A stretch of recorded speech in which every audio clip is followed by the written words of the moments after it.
On January 20th, 1993, William Jefferson Clinton became the 42nd President of the United States. At the time, most Americans were not aware of the extent of Clinton's criminal background, nor were they aware of the media blackout, which kept this information from the public. As State Attorney General and later Governor, Bill Clinton in 12 years achieved absolute control over the political, legal, and financial systems of Arkansas. As president, he would attempt to do the same with the nation by bringing members of his inner circle with him to Washington. The hijacking of America was underway, and its impact on future generations would be incalculable.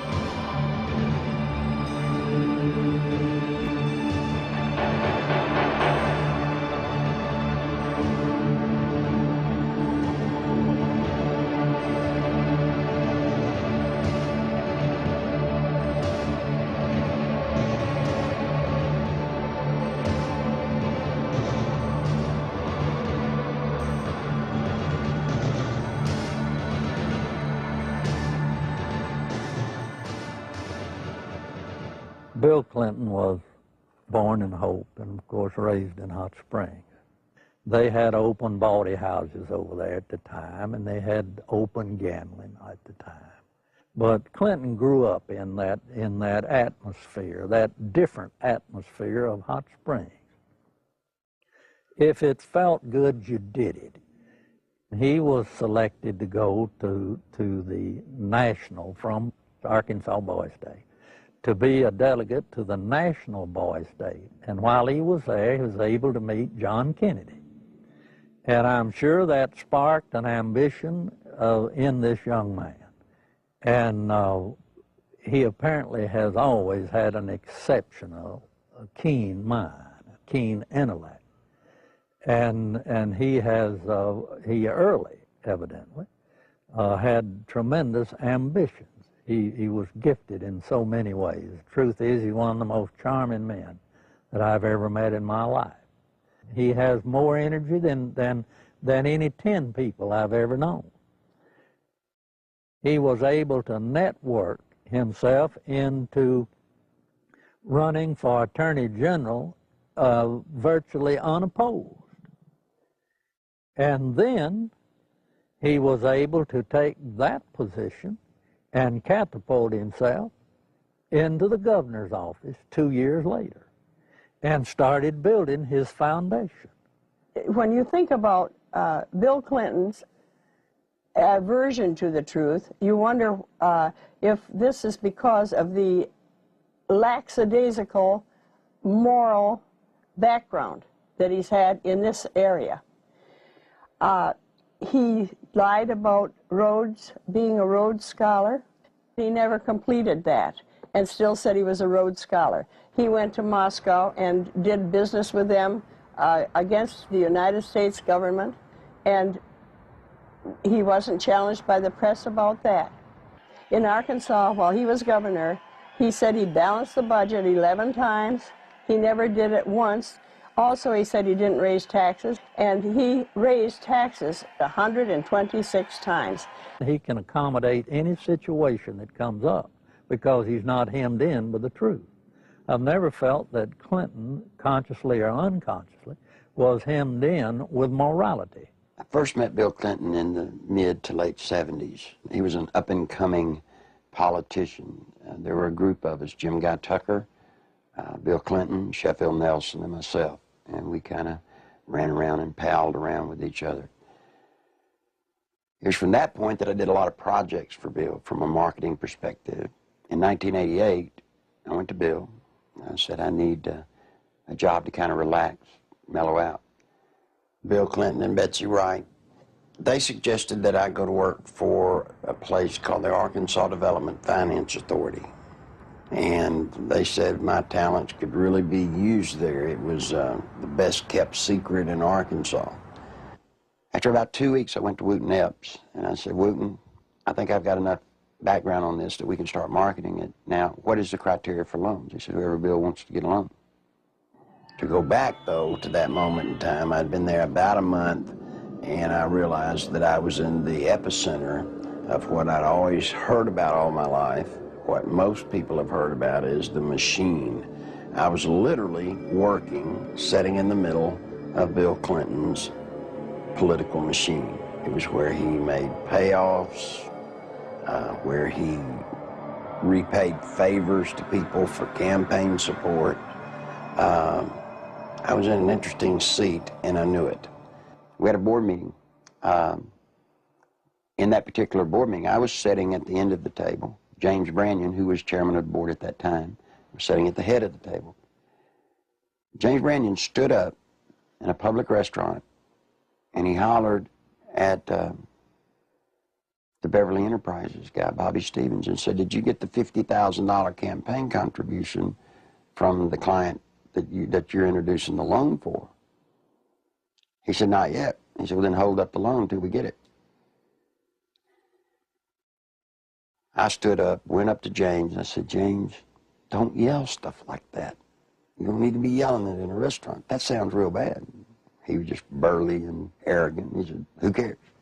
Bill Clinton sold the concept of ADFA to the people of Arkansas as a vehicle for creating jobs and assisting churches and schools.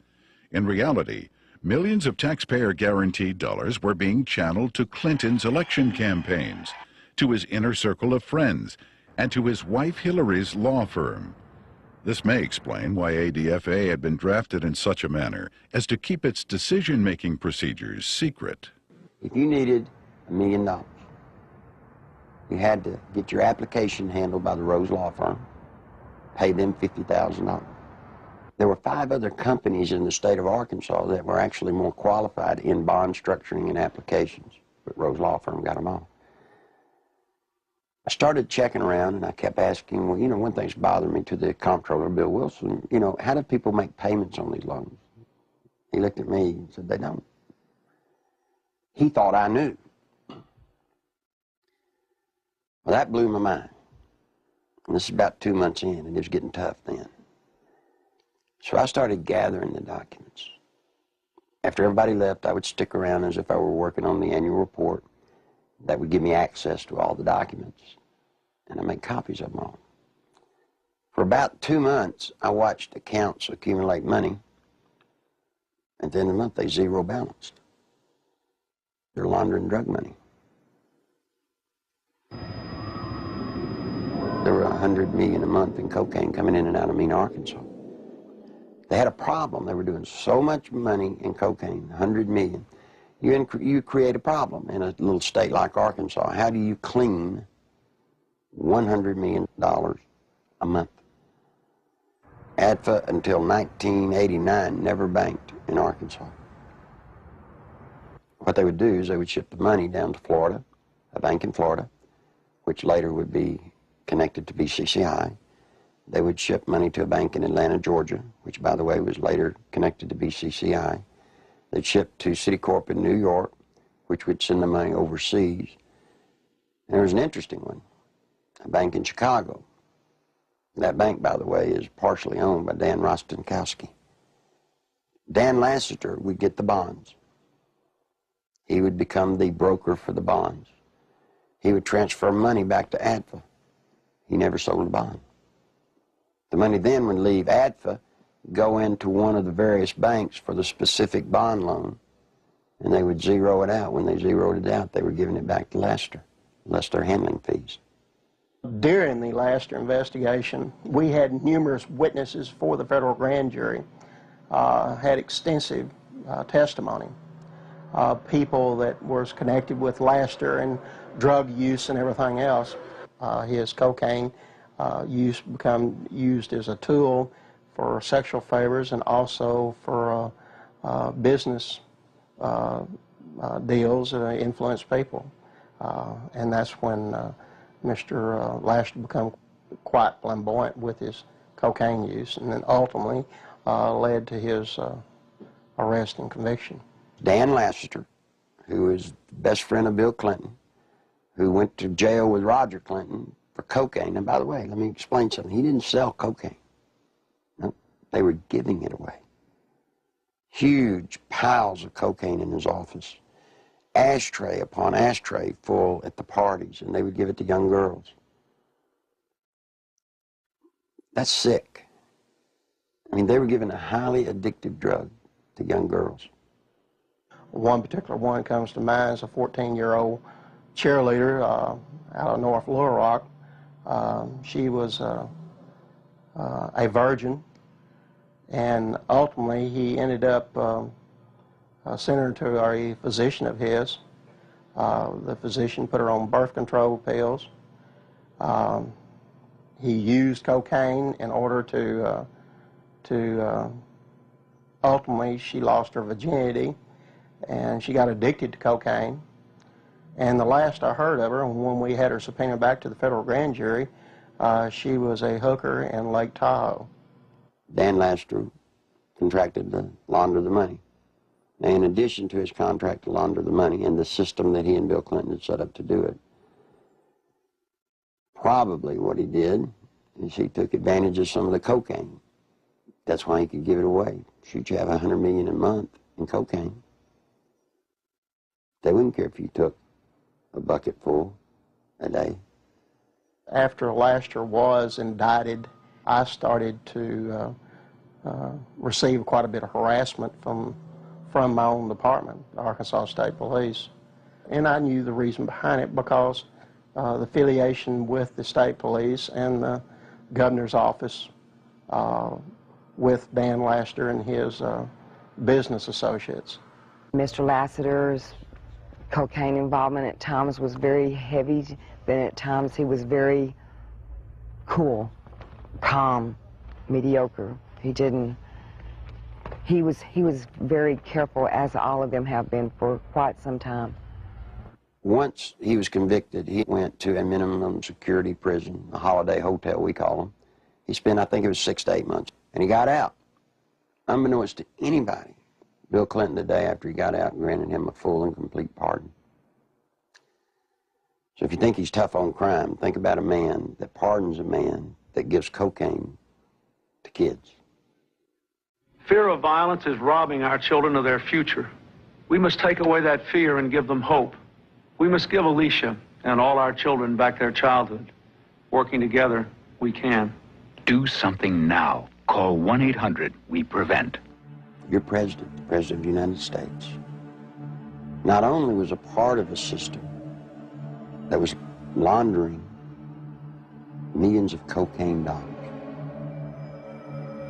your president signed off on it. He can't deny that he did. You see, because of that, there's one little catch. Every loan that ADFA made, Bill Clinton himself had to sign off on it. More than Bill Clinton, you better identify the people in the loop of the drug running. You better identify the people in the loop for money laundering. And what you'll find there is those people go straight to Washington. Act 1062, if you look at it, it says that ADFA was developed and created to provide low-interest bond loans for churches, schools, colleges. So now look what happened to our legislature. They voted on a bill creating ADFA, thinking that they were getting money to colleges and schools to buy books and so forth.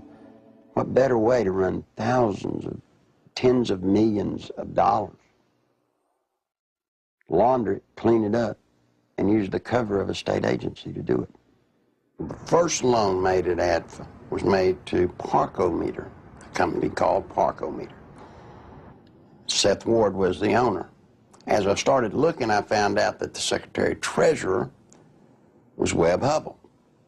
Then I found out Webb Hubbell was Seth Ward's son-in-law.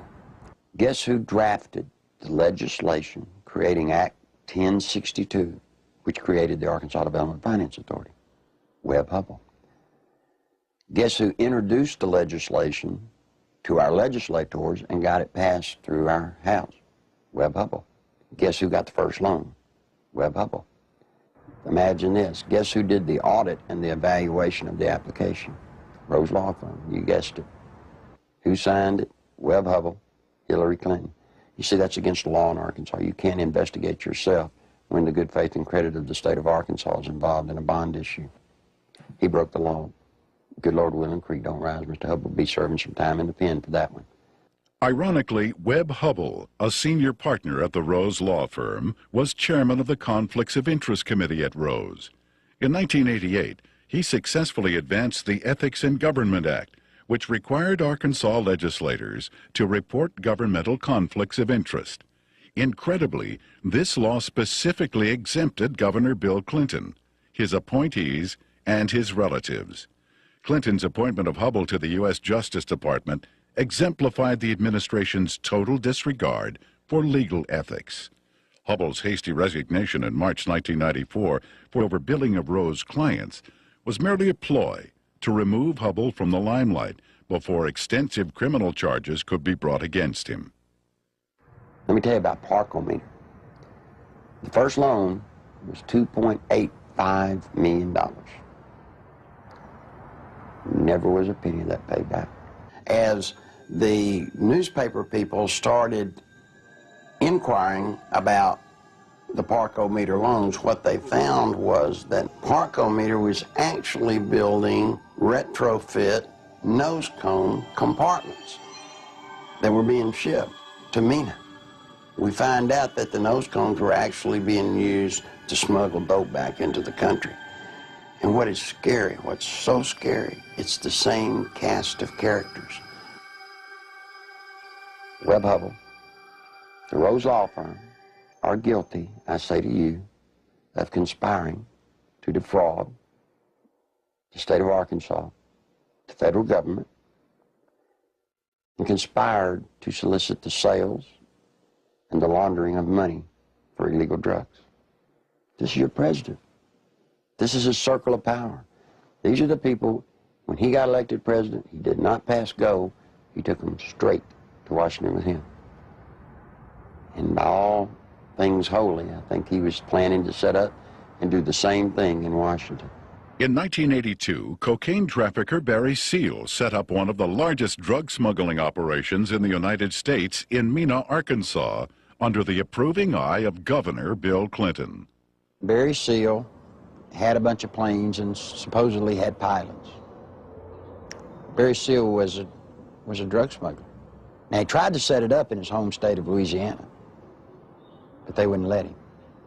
He had to come to a state that had a sleazy governor hooked on cocaine, and everybody knew it. Yeah, Bill Clinton was hooked on cocaine. I lived in Little Rock, Arkansas, okay? And I worked at a club called Le Bistro's, and I met Roger Clinton there, Governor Bill Clinton, so a couple of the state troopers that went with him wherever he went. Roger Clinton had came up to me and he had asked me, could I get him some coke, you know, and asked for my one-hitter, which a one-hitter is a very small silver device, okay, that you stick up into your nose and you just squeeze it and a snort of cocaine will go up in there. And I watched Roger hand what I had given him to Governor Clinton, and he just kind of turned around and walked off, and that's one specific. Dr. Suen, S-U-E-N, doctor at the medical center here in Little Rock, has taken care of Bill Clinton for his sinus problems, which may indeed be drug-related to cocaine use as they destroy the sinus passages. Governor Bill Clinton was taken into the hospital, I believe it was the medical center, on at least one or two occasions for cocaine abuse and overdosage, in which he actually had to be cared for at the hospital. It led to toga parties. And if you're not sure on what a toga party is, I've had to clarify this in the past. A toga party is where you wrap yourself in a sheet most of the time. The people at the toga parties were Governor Clinton, now President Clinton, Attorney General Steve Clark. Okay, he was there a few times. Members of the Arkansas State Police, you know, along with Roger and, you know, other people. They began to dance around, do the cocaine in one room, have sex in another room, because in the Coachman's Inn, the rooms were adjoining, you know. And to be quite truthful, you end up with somebody in particular, and you 9 times out of 10 end up having sex. And there was cocaine there. I know. I'm the one that made sure it was there. I've talked to the manager, the assistant manager for the apartment complex where Roger Clinton used to live.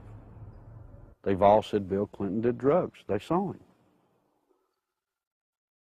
I've talked to a lot of other people who have all, just like the people at the apartment complex, said, hey, John, get us to a congressional hearing. Yes, we'll sign sworn affidavits. These people want to be sure when they come forward that something's done about it, because they fear for their life, but they really want the truth to get out.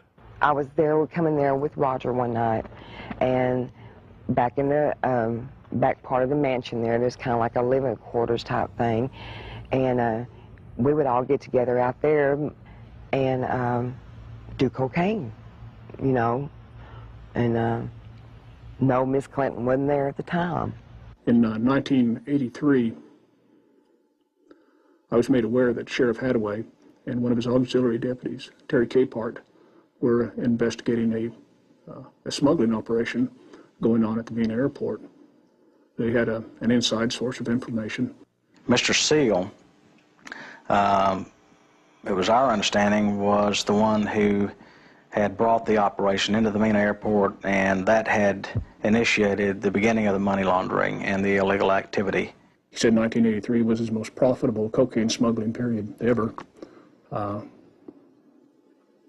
Said that the airplanes that he had placed at the main airport, there were 4 of them, a couple of Senecas and a couple of Panthers, and 1 or 2 stragglers here and there, different airplanes. He said they were purchased solely for the purpose of cocaine smuggling. There was, in my opinion, more than enough evidence to prosecute a number of people for crimes regarding the Barry Seal case at Mena. I snuck around, crawled through the bushes, thinking that I'd really have to hide to see them unloading the dope. Didn't have to. You could walk right up to the airport and they'd unload it right in front of you. They would unload it, they'd offload it. They didn't care. A certain degree of money laundering had taken place among these people that were associated with Barry Seal. What had not been done was to connect the dotted lines to ADFA. Because once you connected the dotted lines to ADFA, you had actually connected the dotted line to Clinton.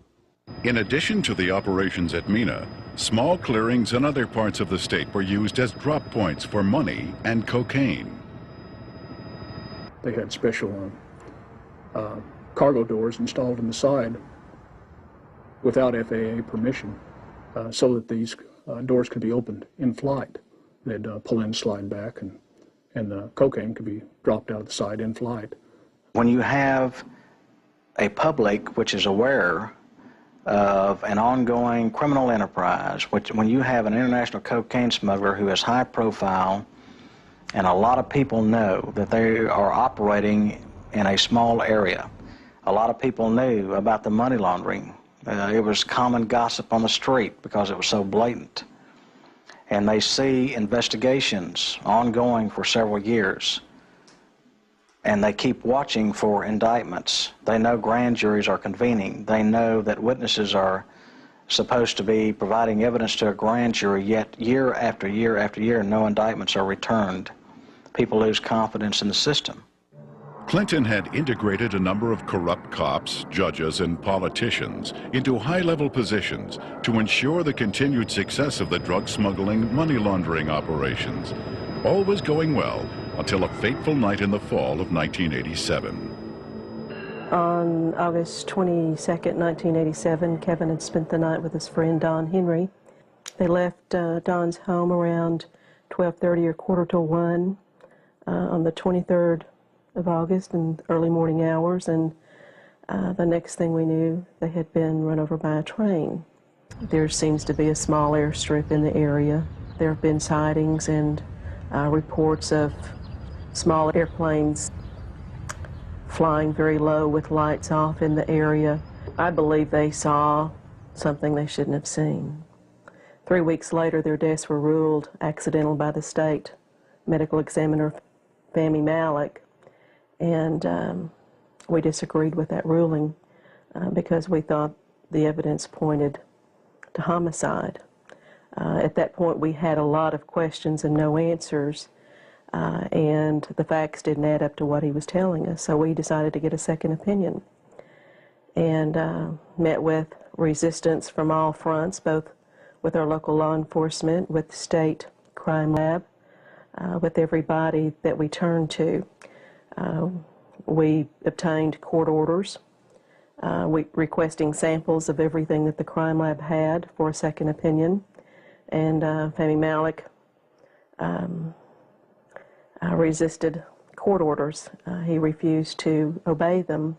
Ultimately, it was proven that Don Henry had been stabbed in the back and Kevin Ives' skull had been crushed prior to the placement of their bodies on the railroad tracks. However, Malek stood by his ruling that the boys had simply fallen asleep on the tracks. Malek had been kept in office at the insistence of Governor Clinton for a number of years, despite vigorous public outcry to have him removed. As long as Malek's rulings pleased the governor's office or state police, they were left to stand, no matter how implausible. Malek's obvious lack of medical knowledge reached a pinnacle when he ruled that James Milam, who had been decapitated, had died of natural causes. Yet Clinton, who had the power to remove Malek from office, insisted he stay. There were allegations of tampering with evidence in murder cases. There were allegations of perjury in different cases. It didn't seem to matter what Malek did. Clinton protected him. He made excuses such as he's overworked, he's just stressed out, he's underpaid. They gave him a $14,000 raise, which was an insult to my family as well as a lot of others in the state who to this day are struggling with asinine rulings in the deaths of children and other loved ones. I was outraged that protecting a political crony of Clinton's was more important than the fact that 2 young boys had been murdered. Dan Harmon was just a local attorney in the town of Benton, Arkansas. And after Don Henry and Kevin Ives were killed and their bodies placed on the tracks and run over by a train, he approached Linda Ives and the Henry family about trying to help them. He's a manipulator.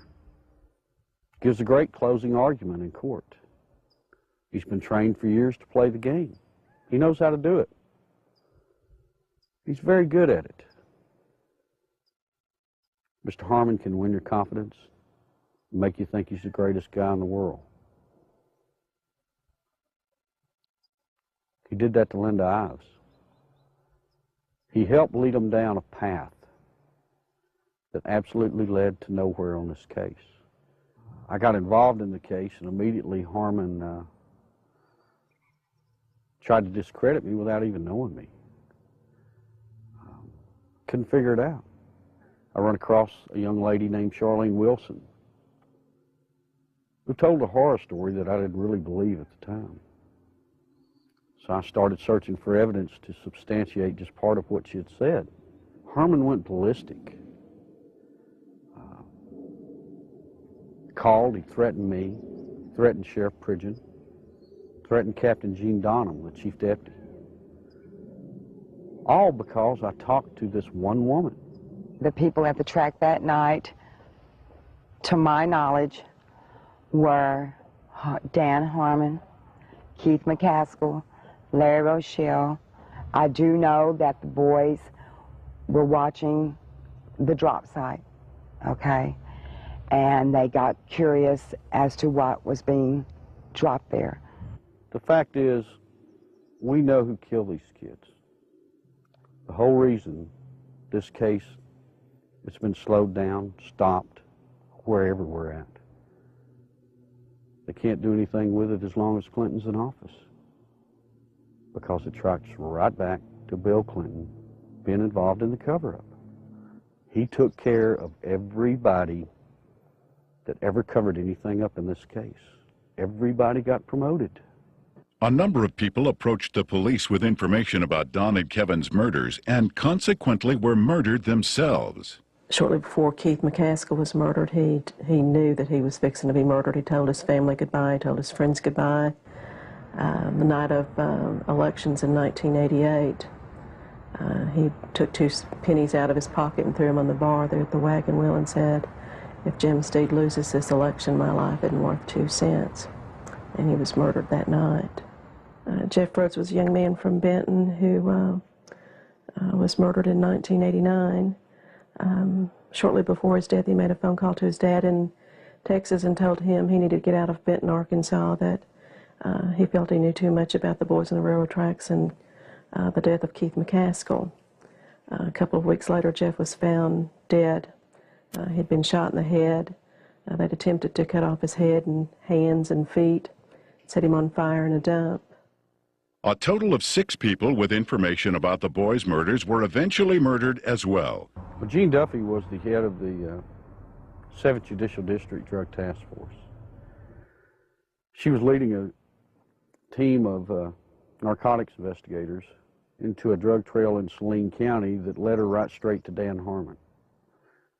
This information she shared with the 1990 federal OCDEF team that was investigating and targeting corruption and drugs in Saline County in central Arkansas. From her involvement in that, she was literally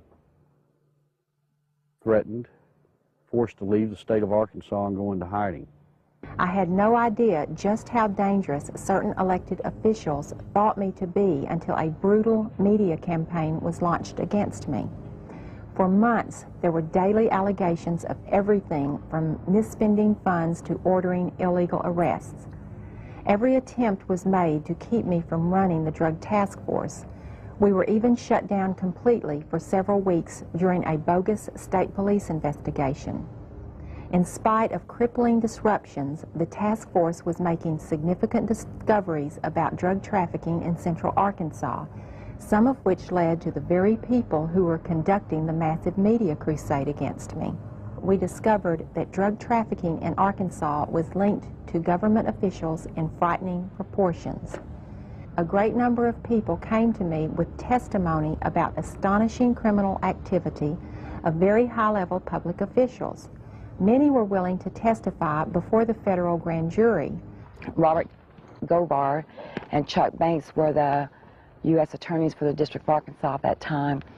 I was subpoenaed to testify on behalf of the drug trafficking and the cartel, more or less is what it was, that had to do with Dan Harmon and what I call company, because there are there's a whole bunch of them that are involved.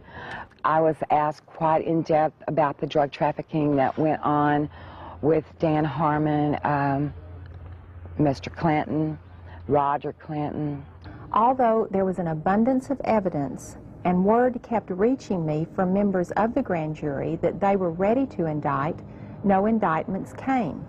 Mr. Govar also insisted that he was ready to prosecute at least 2 key figures, but the holdup was his boss, U.S. Attorney Chuck Banks, who repeatedly delayed requests for indictments. Harmon had paid a visit to Chuck Banks, the U.S. District Attorney, who was in charge of that district. It's recorded, he signed in. He was there approximately 30 minutes, and up until that time, everything appeared to be running fine with the grand jury. Then, in November, Banks removed Govar from the case, and I was fired from the task force. From this point, the ordeal turned really ugly. In January 1991, one of the key targets of Govar's investigation, Dan Harmon, took office as the 7th Judicial District Prosecutor. Harmon immediately called a state grand jury to investigate the allegations against me. To avoid being jailed in Hot Spring County, which would have put me in serious danger, I left the state.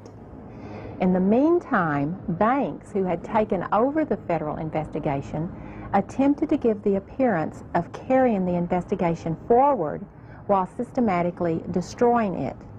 He harassed witnesses, suppressed evidence, and finally announced in February of 1991 that the investigation had disclosed no credible witnesses or evidence against any public official. I received a phone call, and they told me that I had made a very big mistake.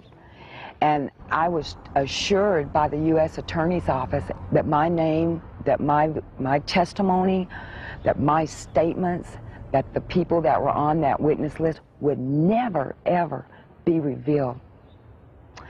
Well, ha, you know. Someone in the U.S. Attorney's Office had given Mr. Harmon a list of the effective witnesses, you know. Some of them witnesses over a period of time have came up dead and or missing or have never been heard of again. That don't give you a very good feeling. I'm scared of these people. I'm very scared of them. Guess who arrested her? Dan Harmon. The very guy that she says turned her on to drugs now has her arrested. Dan Harmon, he walked to me, handed me what was supposed to be a search warrant, and he said, "Bitch," excuse me for saying that, "I told you if you ever brought my name up or brought anything up about the past dealings that we've had, that I'd take you down." He said, "You're going to prison. I'm going to put you in prison." He did. I'm here. I mean, I've watched second, third offense people walk around with probation on top of probation on top of probation. Not this lady. First time she's been arrested for drugs. They allege that they found in her home. She gets 30 years. Sure, everybody ought to be able to see through this.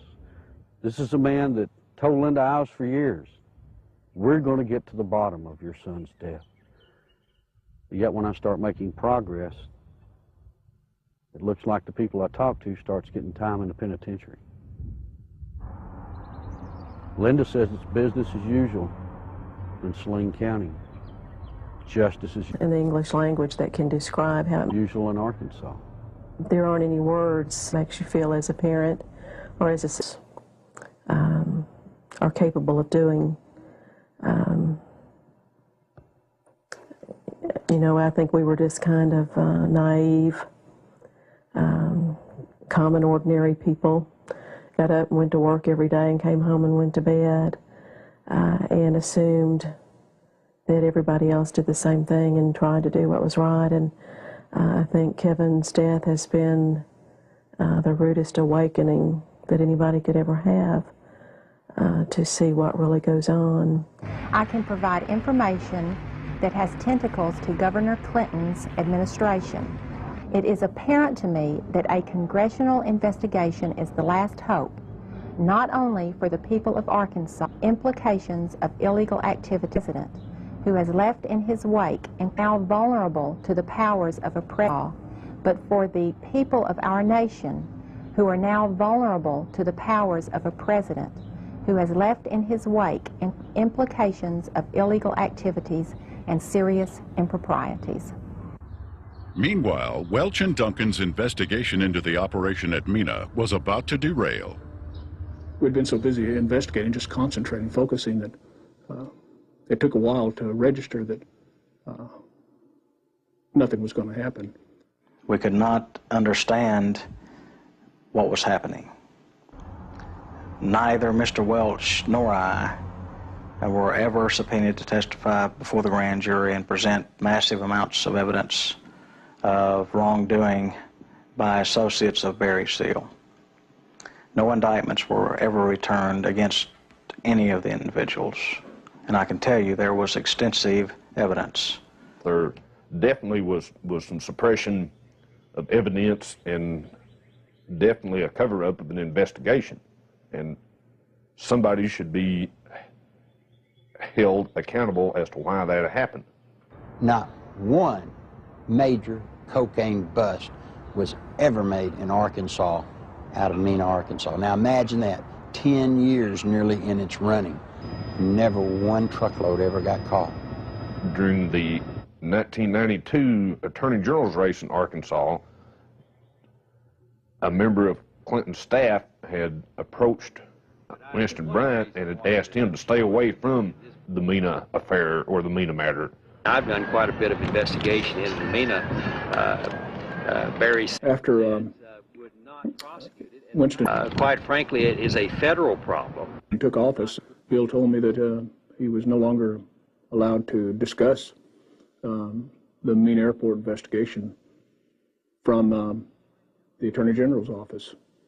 The Attorney General's office is not like most Attorney General's offices across the country. We do not have the authority to convene a grand jury and initiate criminal prosecution.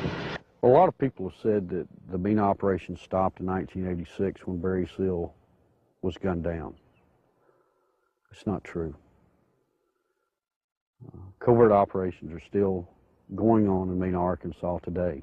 Now, if you stop and think, back when Bill Clinton was governor, he was asked about Mena. He said, well, that's a federal problem. I'm not going to get involved in it. Well, he's not the governor of Arkansas anymore. He's the president of the United States. We still have operations at Mena, Arkansas. This is his golden opportunity to take care of it. My question is, why doesn't he? I've always thought it was a wonderful thing to be able to serve your country as a federal law enforcement agent. And for 15 years, I did not encounter anything like the corruption which I encountered after the Mena investigations began. President Clinton's verbal commitment to a war on drugs has been negated by his actions. During his first weeks in office, Clinton revoked random drug testing for White House staff members. He eliminated 121 positions at the Office of National Drug Control. And he appointed Jocelyn Elders as U.S. Surgeon General, despite her well-known desire to legalize drugs. One of Hillary's investments, under the direction of Tyson Foods counselor James Blair, netted almost $100,000 on an initial $1,000 investment, a nearly impossible feat using legal methods. I can't read their minds or speculate, but I had absolutely no reason to believe that I got any favorable treatment. Coincidentally, Governor Clinton enacted a number of state regulations allowing Tyson Foods to grow into the largest industry in Arkansas. Don Tyson put in $600,000-700,000 all told in all of Bill Clinton's campaign. Guess what he got out of it? He got $10 million. Guess from where? The Arkansas Development Finance Authority. And he never paid a dime for it. I had heard rumors of Don Tyson and his alleged cocaine use and distribution. And I went through the intelligence files and come up with enough that I thought was sufficient amount of evidence to launch an investigation on Mr. Tyson simply out of the Arkansas State Police intelligence files has been accumulated for years. A great deal of criminal investigation files were surfacing with Don Tyson's name mentioned in there as being involved with some drug and narcotics trafficking activities. So I interviewed some of the investigators who worked on the Tyson case. Most of them felt that Tyson should have been indicted, but the investigations were always sabotaged, oftentimes from within. One particular undercover narc agent told me that another criminal investigator in that department named Doug Fogley was furnishing Don Tyson with photographs of the undercover narcotics agents that were working on his case. Donald Smaltz was actually hired to look into the allegations that Tyson had given bribes to different people, specifically to the Secretary of Agriculture, Mike Espy. And what came out of that investigation was very remarkable. Drug abuse, drug distribution, money laundering, even murder for hire. Now, Smaltz collected all this stuff. He compiled it, he put it in proper order. And he approached Janet Reno and said, look, You know, I need to broaden my investigation. I'm finding more here than just simple payoffs. What do you think happened? Well, by now, most of you already know.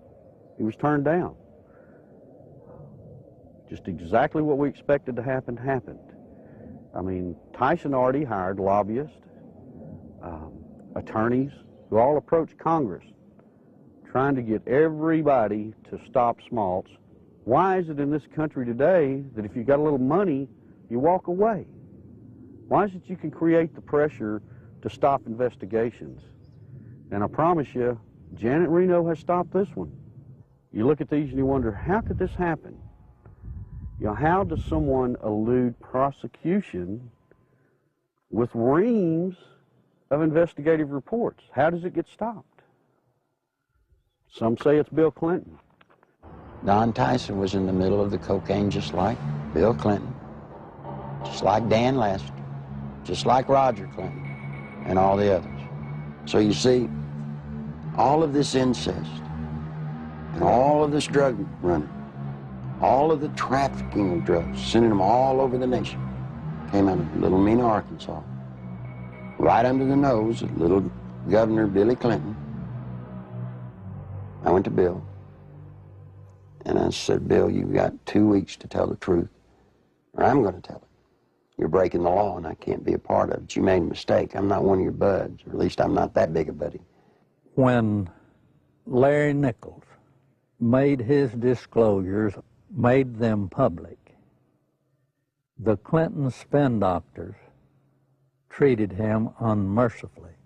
It shocked those of us who had been kept in the dark through the years in Arkansas politics.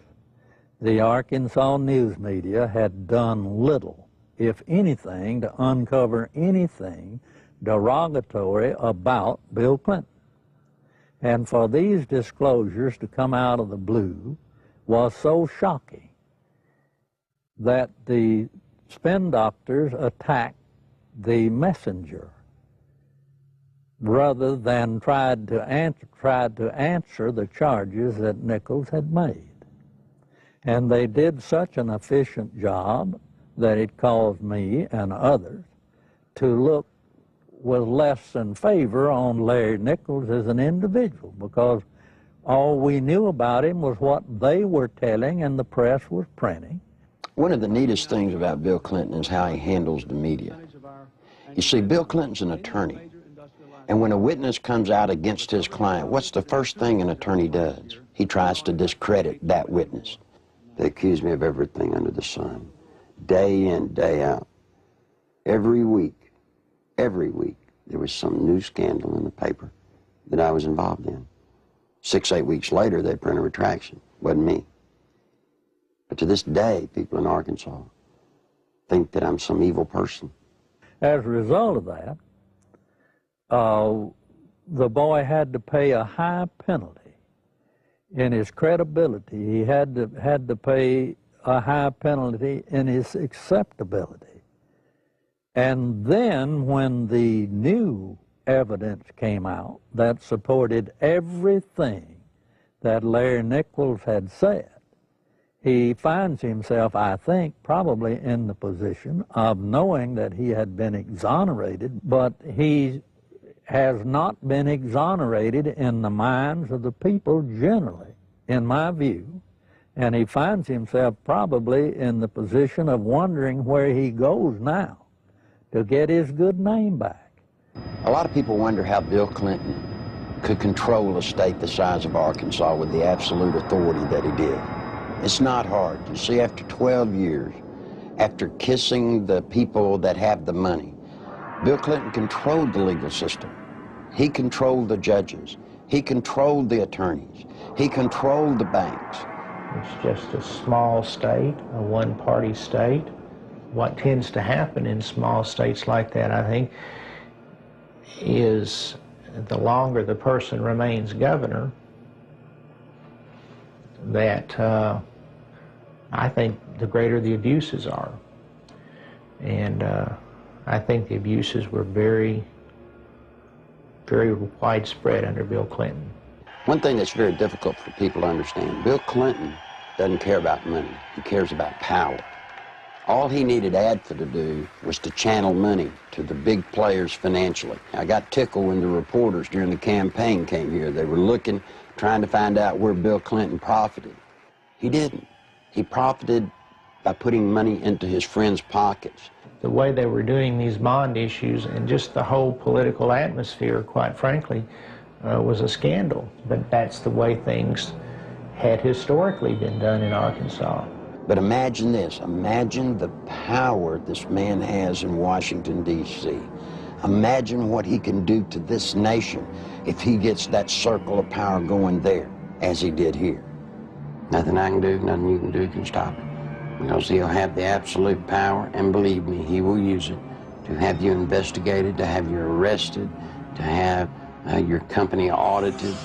No, that's what'll happen when his circle of power is complete. When I worked at ADFA, it was not uncommon for Bob Nash to call me up and say, hey, Nichols, the governor needs about $5 grand transferred to his travel account so he can go see his ladies. And we would at ADFA transfer $5,000 to $10,000 for him to go see his girlfriends in either L.A. or New York. He'd used so much travel money to go see women out of his regular travel budget, he would even have to borrow money from ADFA, not to mention the fact that ADFA's budget was not quite as scrutinized as the governor's budget. But he literally used money, ADFA money, the people of Arkansas, taxpayers' money, to conduct liaisons. During the 1990 Arkansas gubernatorial race, Larry Nichols, in a last-ditch attempt to alert the public, boldly filed a lawsuit against Bill Clinton. As expected, the lawsuit was eventually quashed, sealed, and illegally dismissed by a Clinton-appointed judge. What Nichols didn't expect was a complete media blackout of the facts he presented. Back in 1990, after all the damage they had done to me, I did something that most people wouldn't do in Arkansas. I sued Bill Clinton. Now, it's very important to note that in that lawsuit, I brought out the names of 5 women. On October the 19th, the only press conference I've ever held in my life was on the Capitol steps of Arkansas. Every news organization in Arkansas, newspaper, TV, radio, were there on the steps. I read the names of the 5 women. I read and talked about ADFA. No one had ever made such a cold, callous statement against Bill Clinton where he named the women. When I got through with the press conference, I went through the center door and I walked off with the camera crews with me, and I walked all the way to the end to the governor's office. And I left the press release right on the governor's secretary's desk. Not one bit of the press release made it into the local TV or the local newspapers anywhere. It didn't show up anywhere.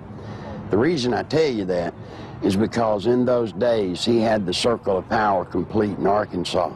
Eventually, every allegation stemming from Nichols' 1990 lawsuit and press conference would prove valid regarding Clinton's taxpayer-financed sexual liaisons, his drug usage, and his criminal activities relating to ADFA and Whitewater. Gradually, the women who had carried on adulterous affairs with Clinton began to emerge. The first was Jennifer Flowers, who, like all those close to Clinton, was faced with a decision. Either keep quiet and receive a government job, or go public and face character assassination in the press. Betsy Wright, Clinton's former chief of staff, admitted she had been hired to conduct media smear campaigns against anyone planning to tell the truth about the governor's sexual habits. She was prepared to go after at least 26 women who had the potential of destroying Clinton's chance at the presidency. During the 1992 presidential campaign, I was getting bludgeoned by the media because Jennifer Flowers had come out of my lawsuit. A man called me on the phone on a Monday. His name was Gary Johnson. He was an attorney. He told me that he felt bad because I was being bludgeoned, and he wanted to talk to me about handling my case. Well, I was craving an attorney, any attorney, to help me. You know, I saw Larry out there doing battle, so to speak, on his own, and I felt like he needed some help. I met him on a Tuesday. He was a special attorney. I didn't even know it. You see, he lived next door to Jennifer Flowers. For security purposes, Gary Johnson had installed a video camera near the front door of his Quapaw Tower condominium. Looking at someone in front of my door, it got a perfect shot of them in front of Jennifer Flowers' condominium. And it wasn't my intention ever to take pictures of Bill Clinton going in to see Jennifer Flowers. I could care less who Bill Clinton goes to see. But it just so happened she lived next door to me, and I mounted the camera there. Guess what he caught on tape? Bill Clinton walking into Jennifer Flowers' apartment on numerous occasions with a key. I actually saw him go into her condominium. It wasn't that I was standing there looking out my peephole watching Jennifer Flowers' condominium. It had nothing to do with Bill Clinton. It's just that I got the camera. I had the camera before Jennifer Flowers moved in. And when she moved in, she just happened to have some very interesting house guests. Go back to 60 Minutes when Bill and Hillary were loving kisses. They stood up and lied, and Bill said that he had never been to her apartment, that he had only called her once from the kitchen and from his office. That's an absolute lie, and these tapes proved it. The 60 Minutes interview had been designed specifically to save Clinton's campaign, not necessarily to get to the truth. And they came to us because they were in big trouble in New Hampshire.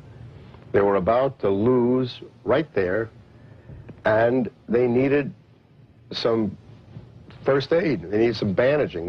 What they needed was a paramedic.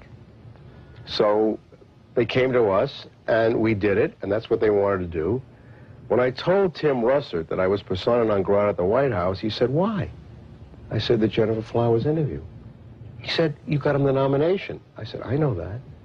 As far as I know from the conversations I've had, Bernie Nussbaum knew that, Gergen knows that, Lloyd Cutler certainly knows it because Lloyd had a hand in his coming on there that night. You know, it was strong medicine, the way I edited it. He was a very sick candidate. He needed very strong medicine.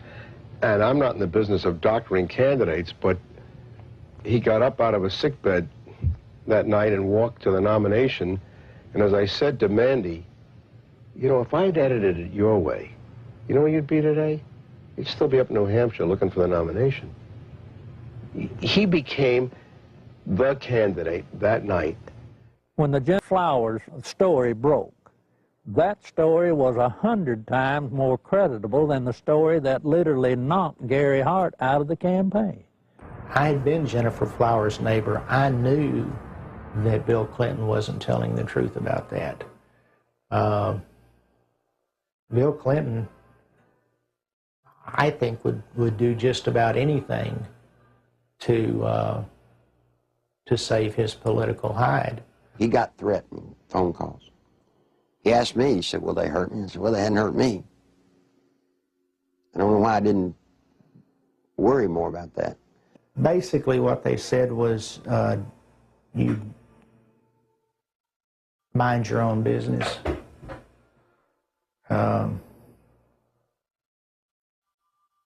And all it did was made me mad. I never thought in a million years that anybody would follow up on it. We filed the request for the subpoenas on Thursday. Saturday morning, we found Gary Johnson beaten and left for dead. And without getting into gory details, both elbows were dislocated, his collarbones were broken, his spleen and his bladder were ruptured with holes the size of $50 in them. His nose, his sinus cavities were all crushed. He had been beaten by Clinton's people. Were they very large? Yes. Yes, they were. Did they say, "Where's the tape"? Yes, they asked me for the tape. And what's sick is the man gave them the tapes, and then they went and broke his elbows, punctured his spleen, punctured his bladder. They looked like state troopers, I'll say that. Clinton can be a very dangerous individual in the state of Arkansas. In my lawsuit in 1990, I named the lady Sally Perdue as having an affair with Bill Clinton. Sally had an apartment in Little Rock, and the Clinton security guards would drop him off at her apartment and go park in the woods. When Clinton got through doing his business, he was flicked their porch light and they'd know to come and get him. She started coming out, started talking. Well, believe it or not, before she could talk, Clinton's people got to her and offered her a federal job or break her legs, whichever one was the best. Sally Perdue, former Miss Arkansas and radio talk show host, carried on a sexual relationship with Governor Clinton between August and December 1983. State troopers in government vehicles were used at taxpayer expense to shuttle Clinton back and forth to Sally's home. Perdue, who today supervises a home for people with Down syndrome, was offered a $60,000 a year federal job to keep quiet. She refused. And you see, that's illegal. You can't offer a federal job to get someone to hush. Following her attempt to go public, Miss Perdue lost her job and started receiving threatening phone calls and letters. Live ammunition was found on the seat of her car, and the rear window of her vehicle was shot out. Even though a number of witnesses have corroborated her story, the American press has refused to print it. During the 1992 presidential campaign, interviews with ABC and NBC, as well as an appearance on the Sally Jesse Raphael show, were taped, but were never aired. She had actually been on the Sally Jesse Raphael show right after the New York primary. Did you know the TV stations around the country blacked out that program and wouldn't show it? In December 1993, former bodyguards of Bill Clinton came forward with detailed information regarding the governor's sexual encounters with a number of women. Larry Patterson and Roger Perry, both veteran Arkansas troopers, boldly spoke on the record. Two other troopers who initially spoke off the record were later identified as Danny Ferguson and Ronnie Anderson. In April 1994, a fifth trooper, L.D. Brown, came forward and corroborated their stories, adding that Clinton's sexual partners numbered over 100 during the period he was employed by the governor. The trooper's official duties included approaching women to obtain their phone numbers for Clinton, driving him to rendezvous points in state vehicles, guarding him during sexual encounters, securing hotel rooms, and lying to Hillary about his whereabouts. Phone logs and other corroborating evidence fully backed these reports. I saw on several occasions Bill Clinton engaging in sexual acts while I was either blocking the road or working security at the governor's mansion.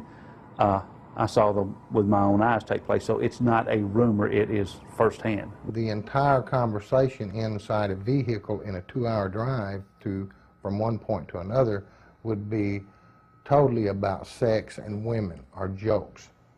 He would actually ask people how they performed oral sex on women in cars. I'd been in that conversation. He would ask if you had ever had 2 to 3 women at one time in one bed. Things like this. Bill Clinton was obsessed with that. The first or second time that you're with him and you're alone and you see some attractive woman, he would say, "Hey, Larry, what would you like to do to her?" And, you know, this is the governor of the state of Arkansas. The majority of his off time was spent trying to figure out ways to be with women that he wanted to be with. He was more discreet during a campaign year than he was in a routine year as governor, an off year.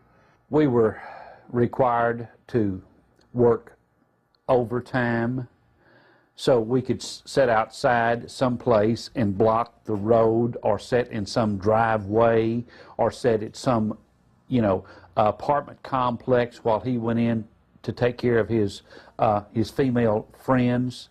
You know, state money was utilized. He had certain troopers that he used for certain women, and Larry Patterson and Danny Ferguson were used for 2 women in particular. He would tell you, "Larry, see the blonde-headed lady in the green outfit? Go get her. name and her telephone number for me. He would say, "She has that come hither look." And that was verbiage that he used quite often. And on several occasions I have gone out into the crowd. I never had one of the females to refuse to give me her name and her address. On one occasion, it was a Christmas parade of 1989 in a small town in northeast Arkansas. And he picked a lady out of the crowd and asked me to find out who she was. He just carried on about how beautiful she was, how good looking she was, how big her breasts were and things like that. And I found out that she was interested in a state job. And she gave me her name and number, and I said, well, maybe the governor will call you, or can I call you? And when we got in the car, I gave the governor her name with her phone number, and I said, you'll like this, she's interested in a state job. And he said, oh, good, good, good, good, good. The next time I saw that lady, she was working for Bill Clinton in his presidential campaign the night he announced his candidacy for president. I was told by Bill Clinton that this was part of my job, to keep people from finding out about his affairs. Most of the women that Bill Clinton had sexual affairs with were well taken care of. They have good jobs, or their husbands ended up with good jobs. They were well taken care of, and the actual time spent trying to cover up these affairs while he was governor was nothing like it was when he announced that he was running for president. In an attempt to silence the officers, the Clinton administration launched an elaborate counterattack, which included urging Ferguson to change his story and levying false accusations of insurance fraud against Perry and Patterson. When Larry Patterson and Roger Perry came out, Clinton's security guards, they substantiated everything that I'd alleged in the lawsuit. These people were there, they were his bodyguards. But watch what happened. The same thing that happened to me, they planned to do to them. They roasted them in the media. They said they were committing insurance fraud.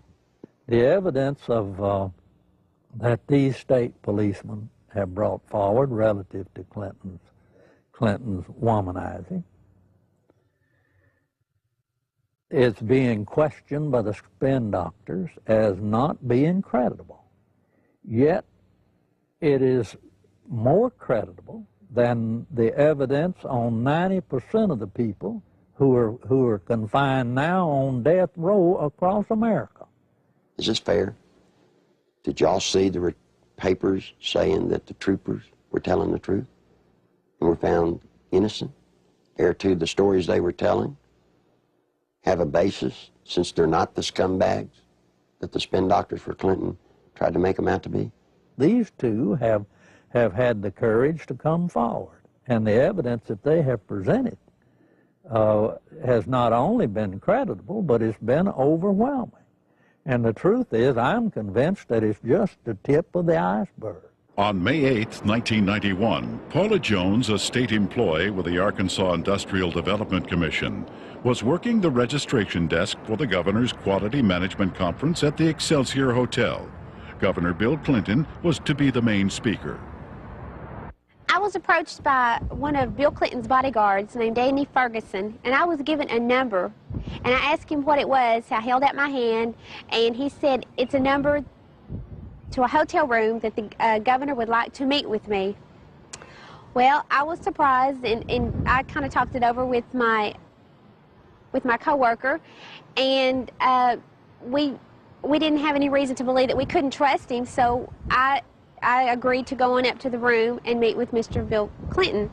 I got to the room, and Governor Clinton, he opened the door to meet me. It was a room that did not have any beds in it. It had couches and stuff like that. It was more like a meeting type room.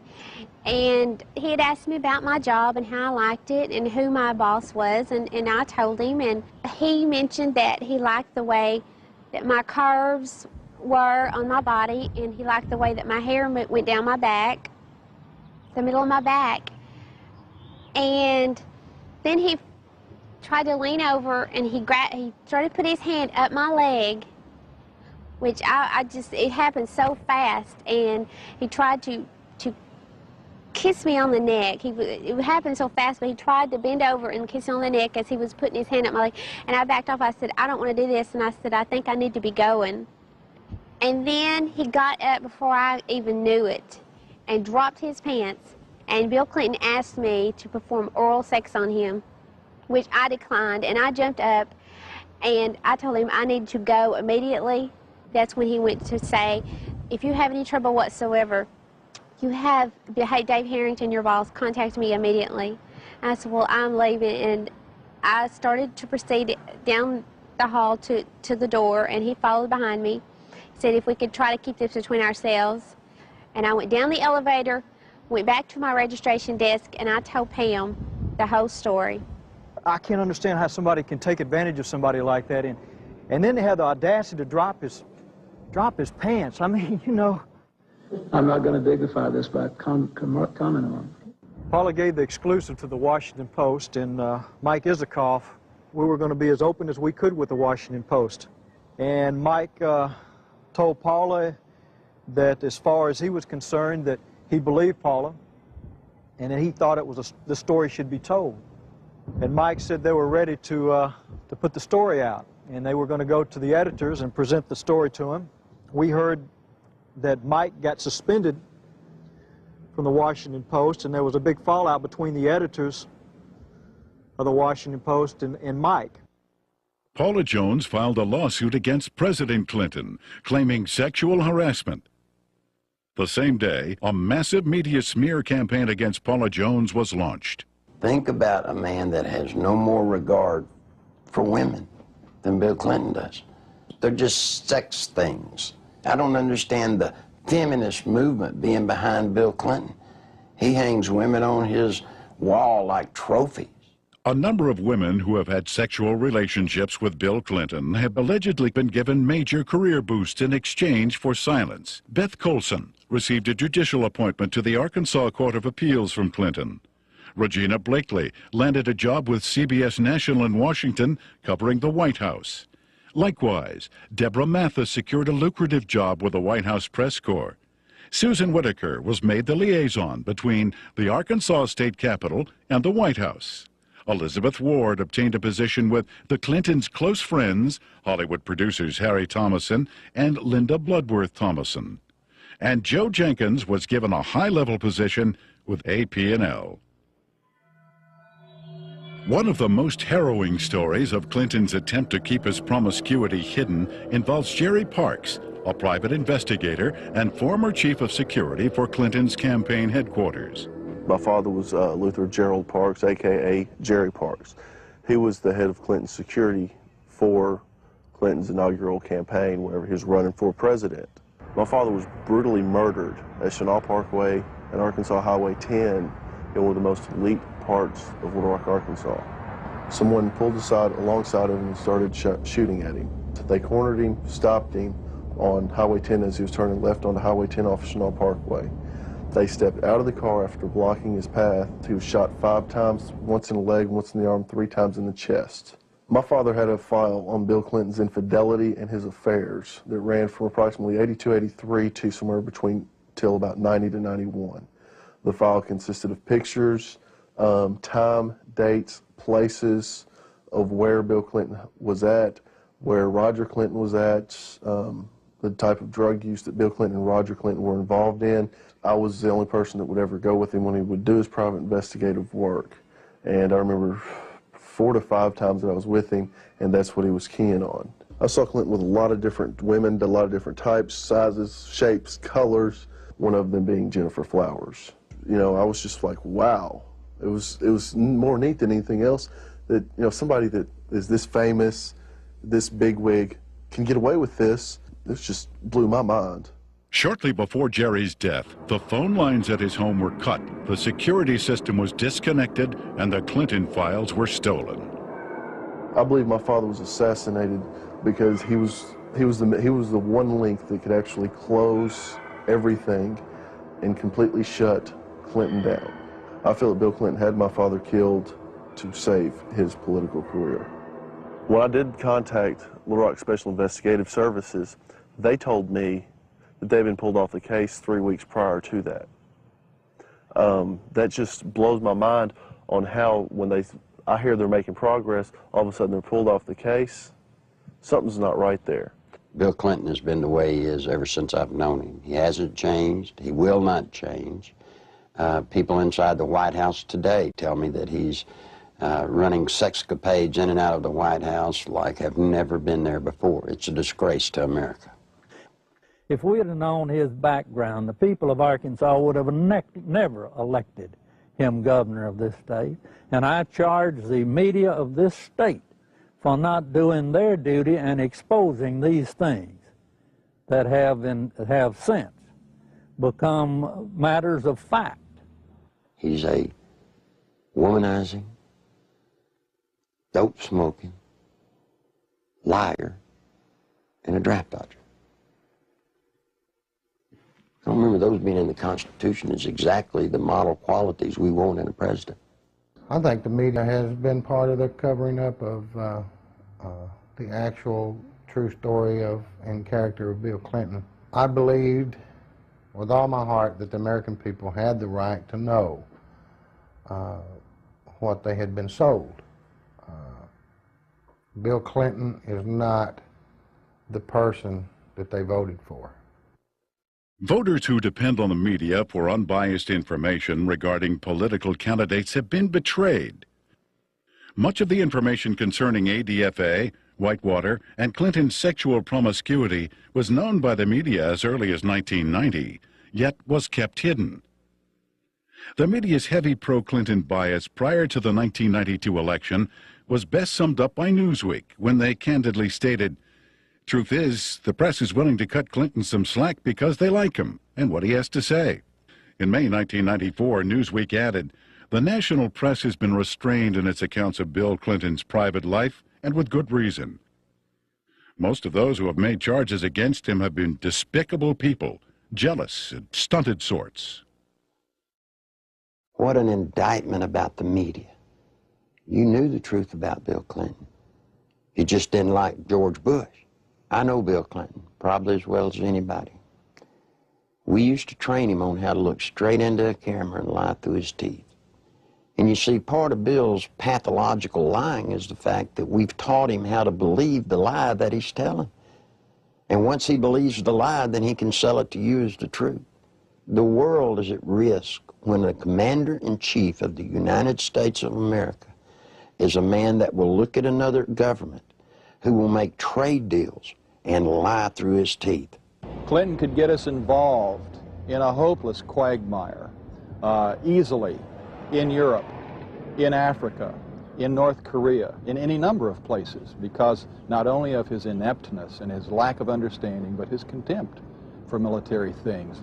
This goes back at least as far as the 60s in his college days, when he not only attended and participated in anti-American rallies, but organized them. And incidentally, those were not anti-war rallies. Those were anti-American rallies. He has no loyalty to this nation. He has no loyalty to its fighting men. He has not enough integrity to have any loyalty to its population. He knows how to say the right things, but he has lied for so long that I really don't think he knows the difference anymore between the lie and the truth. Bill Clinton was dishonest on a daily basis. I mean, there's more dishonesty in his life than there is honesty. I mean, it's maybe being a politician in these days and times, you have to tell one group of people what they want to hear and another group what they want to hear.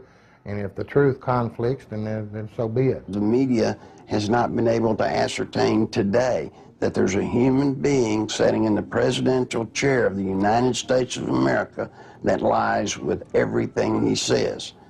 They still believe somehow in the office of the presidency. They still believe there's some integrity there. Attempts to keep the criminal activities of Whitewater concealed from the public were largely successful prior to the 1992 election. After that, however, the raging Whitewater rapids could no longer be contained. What the Clintons claimed as a simple money-losing investment was in actuality a series of complex business transactions and cover-ups, ultimately costing the American taxpayer more than $60 million. When this is all over, it's going to be the same story we've been telling for 2 years. We made a bad investment, we lost money, and there's really not much more to add to it. We have enforced higher standards against the ethical conflicts than any previous administration. Whitewater may have begun as a legitimate real estate venture, but it came to be used to skim, directly or indirectly, federally insured deposits from an S&L and a small business investment corporation.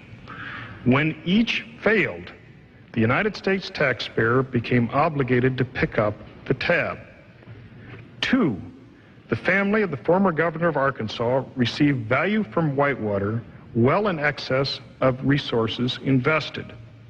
3, taxpayer guaranteed funds were in all likelihood used to benefit the campaign of a former governor.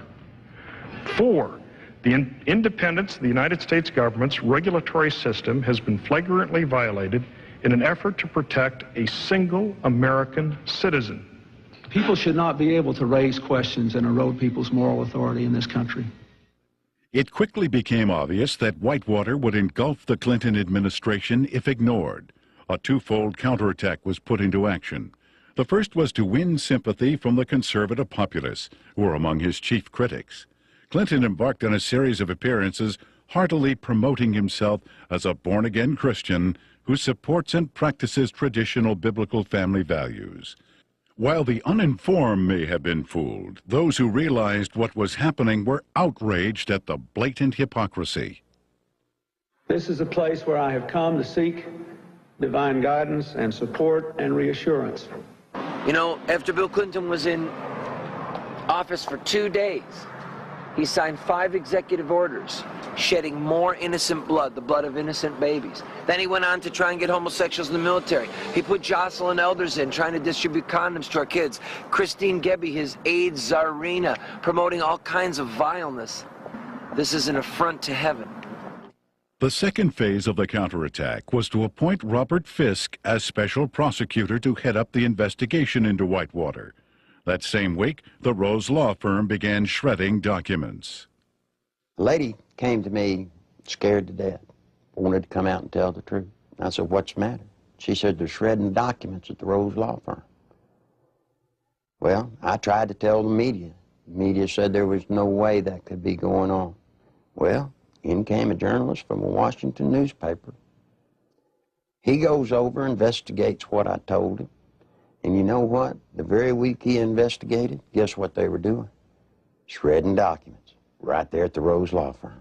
It had his initials pretty much all over it. Everything from the box to the manila files to I even saw his signature on with the Rose firm letterhead. You see, all of the Whitewater documents, they're getting rid of. They're getting rid of them as fast as they humanly can. It's the nerve and audacity that those two people, Bill and Hillary Clinton, have to shred documents, to destroy evidence in a federal case. That is why we're here in front of the Rose law firm, because of the works of darkness that have gone on. Documents have been shredded here. What else has gone on here? I'm telling you, there are people inside this building that right now they're saying, if they only knew, if they only knew. During that same week, there was also a fire at the Worthen Bank building. Now, this fire was on the 14th floor, and supposedly it was started by a space heater. I want you to look at this footage and tell me if you think it was an accidental fire by a space heater. This is a CPA firm, and the documents that were in this office were important documents relative to Whitewater.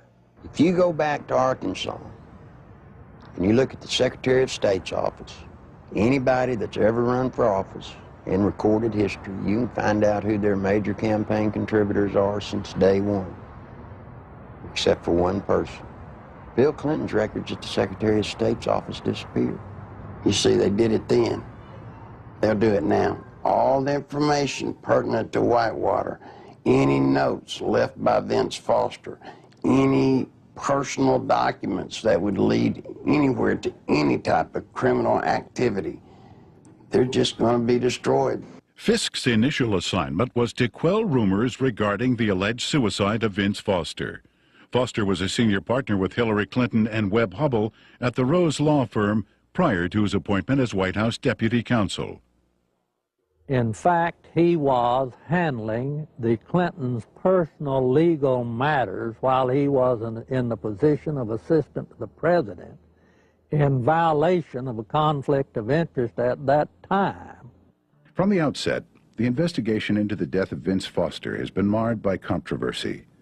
At Bill Clinton and Attorney General Janet Reno's insistence, responsibility for the investigation was turned over to the Park Police, even though Foster's death fell within the jurisdiction of the FBI. Not until his death had sufficiently developed into a full-fledged scandal 7 months later would the FBI be allowed in. The results of the FBI's investigation, along with the findings of the Park Police and coroner, were incorporated into a report issued by Special Counsel Robert Fisk. The report, released June 30th, 1994, confirmed suicide as the cause of death. However, a careful examination of key pieces of evidence taken directly from the report itself indicate a number of alarming contradictions inconsistent with the report's own conclusion that Foster took his life. The official coroner's report depicts a large gaping 1-inch exit wound located 3 inches below the crown of Foster's head. According to Fisk, the area surrounding the body at the park was meticulously searched to a depth of 18 inches, but no brain tissue or skull fragments were found. An FBI analysis found none of Foster's fingerprints on the gun, despite the fact the gun was found in Foster's hand. However, the FBI did make one extraordinary discovery. One latent fingerprint was visible on the underside of the right pistol grip, approximately 2 inches from the base of the grip. This print did not belong to Foster. No attempt was made to determine the identity of the person whose print was found on the gun's hand grip. Gunpowder was found on Foster's clothing, which did not match the gun found in his hand. Fisk speculated that gunpowder of a different type was accidentally blown onto Foster's clothing by an exhaust fan in the Park Police laboratory. However, once again, Fisk was not able to support this theory with any evidence.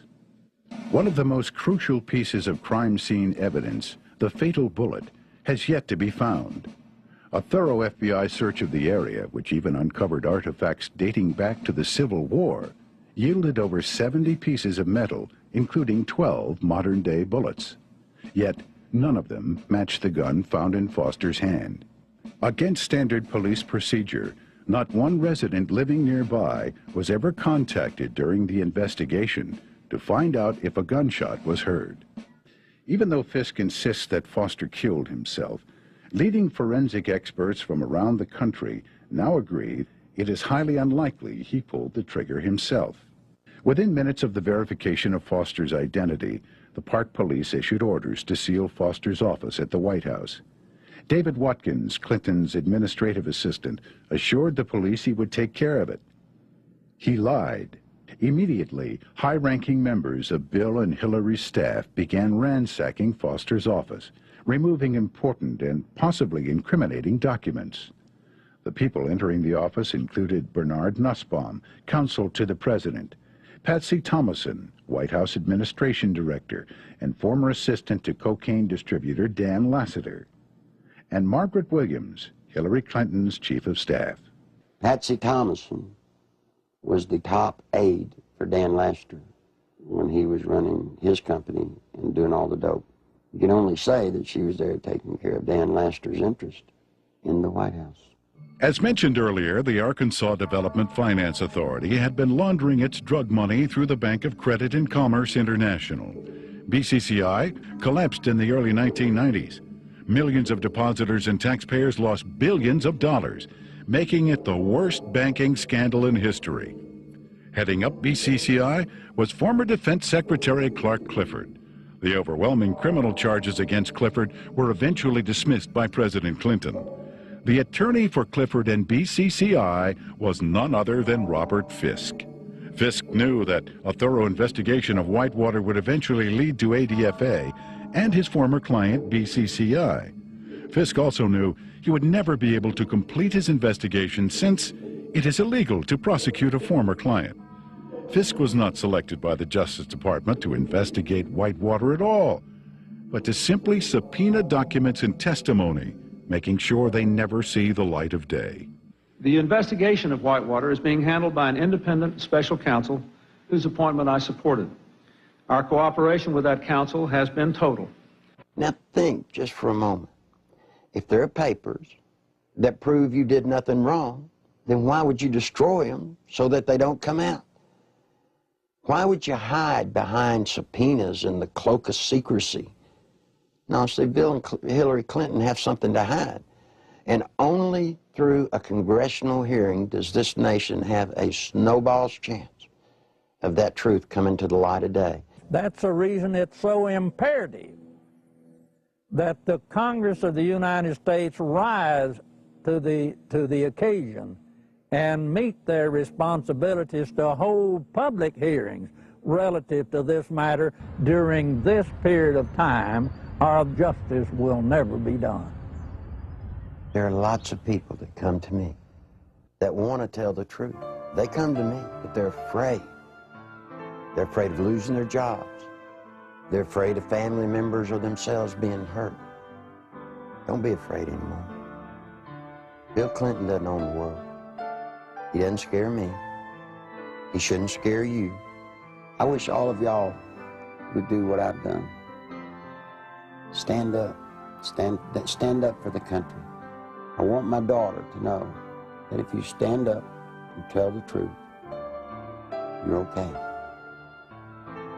Right now, all she sees, if you stand up and tell the truth, you'll be destroyed. If you're a pathological liar, lie through your teeth, every breath, hurt people needlessly, you'll get to be president. You don't want that. I don't want it. If I had anything to say to Bill Clinton, you know what it'd be? It's bound to be a great burden to walk around lying from one thing to another, to never tell the truth. Bill, tell the truth. Come clean. All of you may not get to be president, but the truth will set you free. It'll set all of us free, and it'll save the nation. I've still not been accused of anything wrong, because I haven't done anything wrong. And I'm not going to do anything wrong.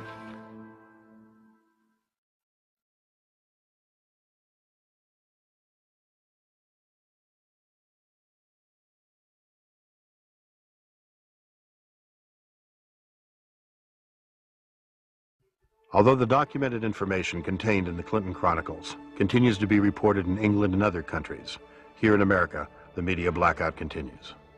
On July 14th, 1994, copies of the Clinton Chronicles video were hand-delivered to every member of the United States Senate and House of Representatives. On July 25th, documentation supporting the film was presented to Congress at their request. Whitewater hearings were scheduled to begin the next morning. However, the then House and Senate majority leaders, plotting with Robert Fisk to withhold evidence, refused to allow any of this documentation to be admitted. In addition, eyewitnesses willing to testify under oath who could confirm Clinton's involvement in the Arkansas drug smuggling money laundering operation were flown into Washington, but were barred from giving any testimony. Once again, the Constitution of the United States was undermined and the American people were not allowed access to the truth. That same day, a massive media smear campaign was launched against the Clinton Chronicles. Time magazine, Newsweek, U.S. News and World Report, and major newspapers around the nation simultaneously published false information about the video in an attempt to diminish its distribution. Nevertheless, members of Congress point to the Clinton Chronicles as playing a major role in bringing about the firing of Robert Fisk, as well as the reopening of the investigation into the death of Vince Foster. On August 3, 1994, Larry Nichols was arrested on false charges of writing 2 bad checks and failing to obey a yield sign 7 years earlier. The American media reported the arrest. When the Arkansas police admitted that the checks and traffic violations were fabricated, charges were dropped, yet the media failed to report it. Nichols has suffered 3 attempts on his life since the release of the video. Federal agent Bill Duncan, a 15-year IRS veteran with a permit to carry a gun, was arrested for carrying a weapon, then handcuffed to a pipe in the basement of the Washington, D.C. police station and later released. This incident effectively brought the MENA drug smuggling money laundering investigation to a halt. Duncan was later instructed by his superiors to lie to a federal grand jury regarding the results of his investigation. When he refused, he was forced to resign. Arkansas State Police investigator Russell Welsh nearly died after being poisoned with military-grade anthrax, a poison available only through the United States government. Arkansas State Police investigator Dr. Lauder, who successfully led the investigation against cocaine distributor Dan Lassiter, was forced to resign after attempting to reopen the cocaine trafficking investigation into Don Tyson. John Brown, Saline County homicide detective in charge of the Ives Henry murder investigation, was removed from the case after providing Congress with information linking the Clinton administration to drug trafficking in Mena, Arkansas. Brown was forbidden by his superiors to discuss Clinton's connection to the Ives Henry case, and after his refusal to do so, was forced to resign. In February 1994, veteran journalist L.J. Davis was beaten in his Little Rock hotel room. His attacker tore pages from his notebook which contained information about the inner workings of the Rose Law Firm and the Arkansas Development Finance Authority. In March 1985, Wayne Dumond was castrated and subsequently imprisoned for allegedly raping Bill Clinton's 17-year-old cousin. Even after evidence had proven that Dumond had been falsely accused and was completely innocent, Clinton blocked his release from prison. To date, every case which would link Bill Clinton with any criminal activities have been effectively shut down by various governmental agencies. The one office that all of us universally look up to, irrespective of what party or political philosophy we espouse, is the presidency of the United States. Since the election of Bill Clinton in 1992, we Americans, with sadness, have learned week after week to have different stories come out from around the country pointing up the reality that we have in the White House today, a draft-dodging womanizer who is a pathological liar. It's a very dangerous thing for America and a dangerous thing for the world. I can only, conclude that the responsible course for the House of Representatives to do is to introduce a resolution of impeachment against Bill Clinton. It is with sadness that I make this statement, because this action will introduce something that we Americans don't want to see in our political process. But we can't continue down the course of what we see unfolding before our eyes almost every week or almost every day. And the best thing for all of us is to get it out in the open and go forward and let the chips fall where they may. Under our Constitution, the House introduces a resolution of impeachment, and the U.S. Senate is a place where a trial takes place.